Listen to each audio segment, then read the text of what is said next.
So yeah, welcome back to part two. And if you don't know me, my name's Dharmasiddhi. So we're going to have a short talk about one of the parables of the Lotus Sutra, and hopefully I'll keep it short enough so that we've got quite a bit of time to discuss anything that comes out of the presentation. So we've been exploring the Lotus Sutra for quite a while. It's probably one of the longer series that we've done on Dharma Night. This is the ninth week of the Lotus Sutra. Incredible, isn't it? So we could probably go on all year, to be honest. It's so rich. There's so many parables and so many angles into different parables. And I found it personally very, very stimulating, very thought-provoking, and all the talks have been really good. So we're going to finish by looking at a new parable, finish the series by looking at a new parable, which is a bit of a classic from the Lotus Sutra. It's sometimes known as the garment in the jewel, and sometimes it's known as the drunkard and the jewel. So, being from Scotland, I prefer the drunkard and the jewel. So I kind of put a little picture of a very famous drunkard. Some of you might know, he's a little bit culturally specific. It's Rab C. Nesbitt, who is a famous Glasgow drunk. And the BBC had a comedy series about him. In Glasgow, there seems to be a bit of a job description for drunks. They feel they've got to be entertaining to everyone in the city. They've got to be personalities, they've got to be characters. And they also feel that they've got to dish out some home truths to people as well. They're quite opinionated, and they'll tell you exactly what they think about things. And that's all encapsulated wonderfully in the comedy of Rab C. Nesbitt. I don't know if it made it as far down as the south of England in Cambridge, but it's certainly popular up north in its time. So I thought I'll put Rab up as an example of a drunkard. And then we've got the jewel as well, and I'll say a little bit more about the jewel in due course. So what I'm going to do is just read out the parable. It's quite a short parable, and then explore a few themes and images from the parable, okay? So this is the parable from the Lotus Sutra, the drunkard and the jewel. World-honoured one, it is as if some man goes to an intimate friend's house, gets drunk and falls asleep. Meanwhile, his friend, having to go forth on official duty, ties a priceless jewel within his garment as a present and departs. The man, being drunk and asleep, knows nothing of it. On arising, he travels onward till he reaches some other country, where for food and clothing he expends much labour and effort, and is content even if he can obtain but little. Later, his friend happens to meet him and speaks thus: "Tut, sir, how is it you have come to this for the sake of food and clothing? Wishing you to be in comfort and able to satisfy all your five senses, I formerly in such a year and month, and on such a day, tied a priceless jewel within your garment. Now, as of old, it is present there, and you in ignorance and slaving and worrying to keep yourself alive. How very stupid! Go you now and exchange that jewel for what you need, and do whatever you will, free from all poverty and shortage." So that's the parable. So it's quite a simple parable. So it's basically a man, we're not told who the man is, goes to visit a close friend, and effectively they have a drinking session. In colloquial parlance, they got razzled or hammered, or whatever you want to call it. They get drunk and he falls asleep, and the friend ties a precious jewel into his jacket. And now, if you've got a rational mind, I was telling my partner about this a couple of nights ago, and she said, "Well, that's a bit daft, isn't it? Why didn't he tell the guy that he left this jewel in his garment?"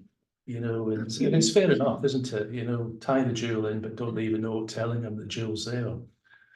So in a certain sense, you have to suspend a little bit of rational judgment with these parables. You know, you have to take them on the level of fairy tales, you know, and not be too rational about it and just let the images wash over you, as it were. So he wakes up, he decides to go off to a foreign country, and he spends years there working. And it sounds like he's just surviving. He's just getting by. He's not doing that well.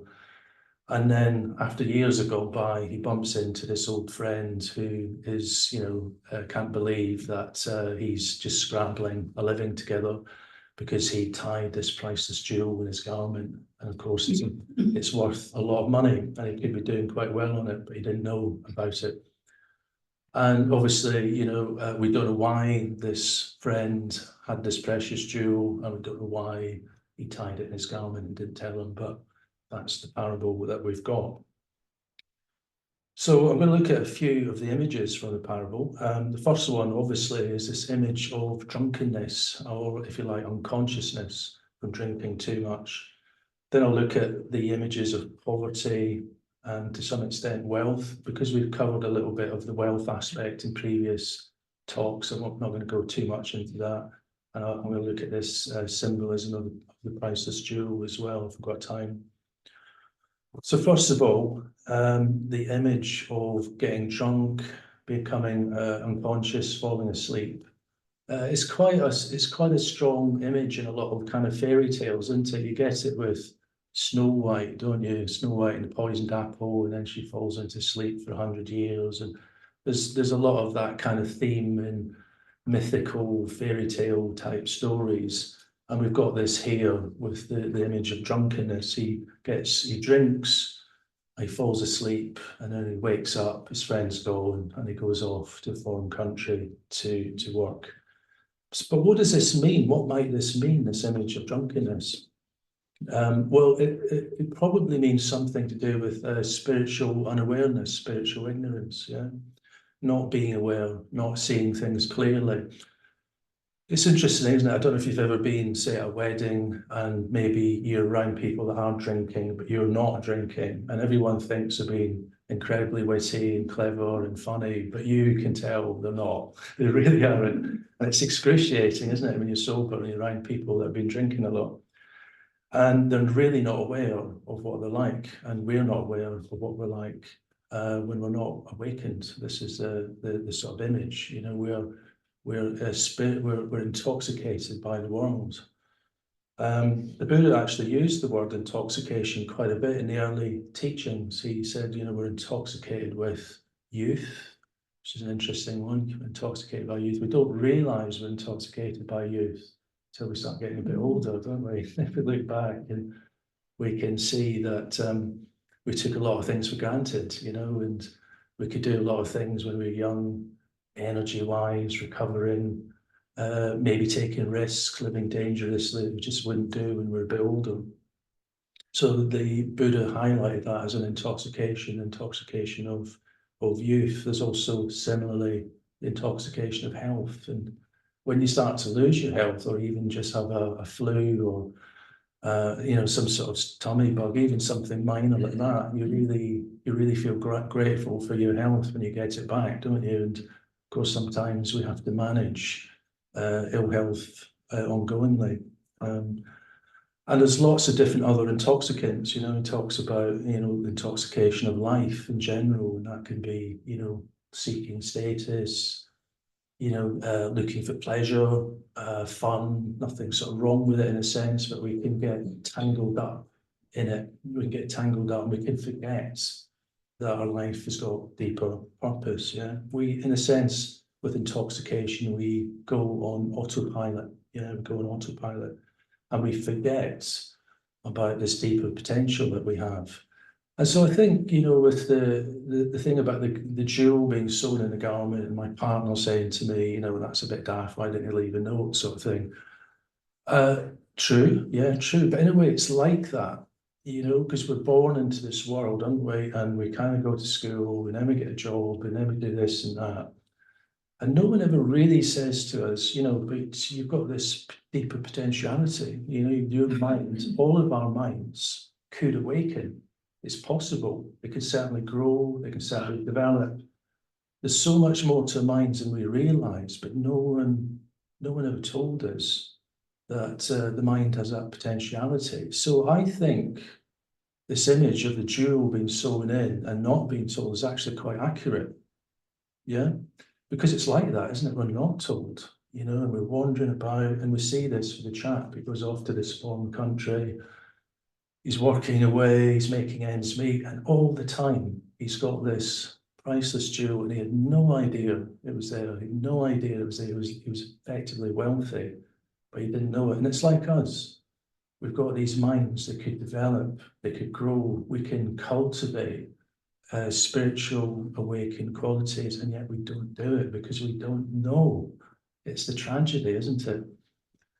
So yeah, so this theme of drunkenness is an interesting one in the parable.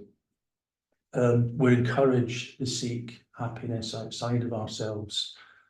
Try and get the house, try and get a better car, try and get the latest gadgets, try and progress in a career. All fine, all normal, no judgment, but it won't touch the deepest longings of our hearts. We've got something within us that's not completely satisfied with all these things. They give some pleasure, they give some happiness, but there's something that won't be completely satisfied with just these things, and that can cause that sort of search, you know, that sort of niggle of frustration, that there's more to life than meets the eye, but we just don't quite know where to find it. And this can precipitate, some of us at least, presumably all of us here, a kind of search for that, for those answers. Yeah. So this is maybe a question for us when we do split into our groups: is what areas of our own life do we become spiritually unconscious in, or have we been spiritually unconscious in the past?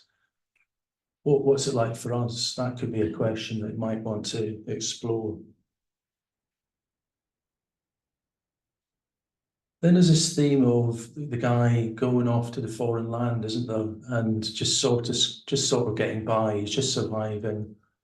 It's a kind of poverty of sorts. You know, he is making some money, but it's obviously, it sounds like it's not going that well. He's just getting by. And this seems to me kind of frustrating.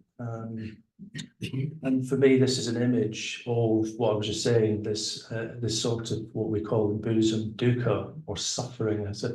It's not like, it's a kind of emotional, psychological, spiritual suffering. It's just that looking for something that's going to meet the deeper aspects of our being is missing. Yeah. Dukkha in the Buddhist Pali language, that's what it is, it's a Pali word, dukkha. It literally means an ill-fitting chariot wheel. It's quite an interesting image, isn't it? An ill-fitting chariot wheel. So it's a bit like being in a chariot or a car and the wheel's clunky. It's not like really, it's not really difficult, but it's uncomfortable and it's annoying, and it's just wherever you go, there's this wheel's clunking and it's kind of niggling away in the background. So it's like an underlying frustration, I think. And of course, we get the formula, don't we? If only we could get A, B, and C, then we would be happy. And that A, B, and C could be the perfect partner, could be the perfect promotion, etc., etc. You know what it is for you. But the Buddha's clear, we won't find true happiness for the deeper levels of dukkha or suffering through those things. Nothing wrong with them, they're okay on their own level, but it won't answer the deeper questions of the deeper longings of the heart. In terms of poverty, you know, I think there's a couple of things that come up for us in modern world, modern life. The big one seems to be, and I know it affects me, is time poverty. Yeah, time poverty. What do I mean by that? I mean being busy, yeah, not having enough time for myself. You know, the to-do list is too big, isn't it? There's just too much to get done. And over time, that can start to have an effect on us where we feel we're limiting our creativity. We're not really recollecting ourselves. We're not really aware of what's going on. And that can feel like it could feel like we're losing something, yeah. Like we're losing touch with something. It's like we've also got this incredible amount of social media, YouTube, advertising. It's stealing our attention all the time, isn't it? It's robbing us of our attention if we're not careful. It's hijacking us into things that are not really that important. And we need to be aware of that. We need to try and protect ourselves from that, so that we've got time for renewal. We've got time to be aware of ourselves.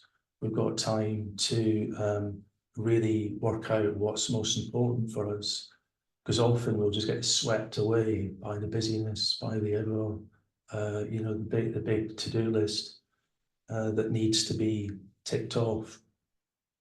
And related to time poverty, of course, is poverty of perspective. So it's to do with depth. We can't get the renewal, we can't get the space, we can't recollect ourselves. We lose touch with those deeper longings that are not getting satisfied. Yeah.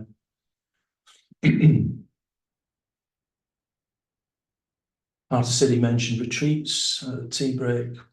It's an excellent way of renewing yourself and protecting yourself from time poverty, and also allowing a new, deeper perspective to come into being.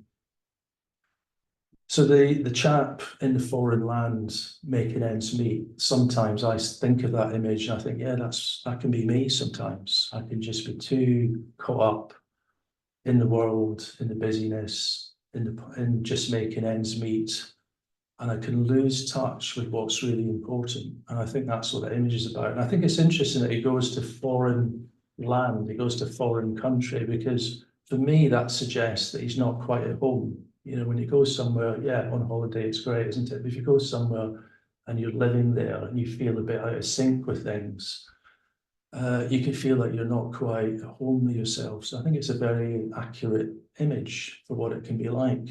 I remember when I came to the Buddhist Center a long time ago, the first thing I felt, and I've heard this from a lot of people, is there's a sense of coming home. Yeah, interesting, isn't it? A sense of coming home. I found my home, as it were. I found my spiritual home. And I think there's something about this guy being in the foreign country and making ends meet. He's maybe not finding his home yet. And maybe that's what the image is suggesting. That's my take on it, anyway. So that's the theme of poverty, I think, in the parable. Then there's the theme of the wealth, isn't there? The whole time he's working away, making ends meet, and the whole time he's got this priceless jewel, probably worth millions, in his jacket. It's such a paradox, isn't it? You know, it's like, if he'd only known he had that money, but he didn't. Strangely, I was watching this classic British comedy, which I don't know if everyone will remember it, Only Fools and Horses. I'm showing my age probably a bit here, but it was really popular in the 80s and 90s. And it's about working class brothers, Rodney and Dell, who work the markets in London. And they dream about being millionaires. That's the big thing. It's 80s, it's aspiration. They're part of the new zeitgeist of the 80s and the 90s, wanting to be millionaires, and they sell dodgy goods down at the market. It's a comedy, and it's very, very funny. And Dell's the sort of older brother, and he's the one that tends to be a bit of a spiv, tends to kind of sell the dodgy goods. Rodney, the younger brother, he's a bit more conscientious. Anyway, in this episode, I just happened to see it a few weeks ago, and it's the one where they actually become millionaires. It completely reminded me of this parable, and yet there it is in a kind of contemporary comedy. And Rodney and Dell are in the garage. Apparently Dell had done a house clearing for a friend about 15 years ago and shoved a load of possessions in the garage and forgot about it.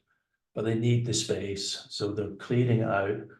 As they're clearing it out, they come across this old pocket watch.